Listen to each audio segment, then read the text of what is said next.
Hello বন্ধুরা, কেমন আছো সবাই? আজকে চলে এসেছি একটা নিউ ভিডিওর সাথে। তো আজকে আমি যাব আমার নিউ কলেজে অ্যাডমিশন নিতে।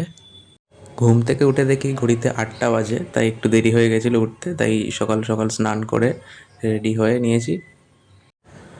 অ্যাডমিশন করাতে আজকে বাবাই নিয়ে যাবে, তাই তাড়াতাড়ি গাড়িতে উঠে পড়লাম, কারণ কলেজ থেকে 11টার সময় আসতে বলেছিল আমাদেরকে। গাড়িতে উঠে একটু ফিট চেক ডান, এবার বেরোনো যাক। বাবা একটু দোকানে গেছে, কী জিনিস কিনতে গেছে, এবার আসলেই গাড়ি ছাড়া হবে। তো যারা যারা জানো না, আমার কলেজটা হচ্ছে বারাসাতে। চাপাডালির মোড় থেকে প্রায় আধ ঘন্টা লাগে আমার ইউনিভার্সিটিতে যেতে। বাসে করে চাপাডালির মোড়ে নেমে ওখান থেকে অটো বা রিক্সা বা টোটো, এই যে টোটোগুলো এখানে নামিয়ে দেবে, এবং এখান থেকে প্রায় 2-3 মিনিটের রাস্তা এই ব্রেনার ইউনিভার্সিটির গেট থেকে। আর এটা হচ্ছে আমাদের ব্রেনার ইউনিভার্সিটি এন্ট্রি গেট। আর এইখান থেকে কার্ড নিয়ে ভেতরে এন্ট্রি করতে হয়, কার্ড ছাড়া কিন্তু এন্ট্রি করা যাবে না। কার্ড নেওয়া হয়ে গেছে, এখন আমরা ভেতরে এন্ট্রি করব। এখানে একটা সুন্দর ফোয়ারা মতনও আছে, তোমরা আসলে দেখতে পারবে।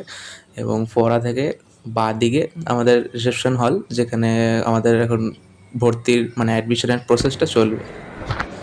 আজকে ইউনিভার্সিটিতে বেশি ভিড় না থাকায় অ্যাডমিশনটা খুবই তাড়াতাড়ি প্রায় বলতে গেলে হয়ে গেছে।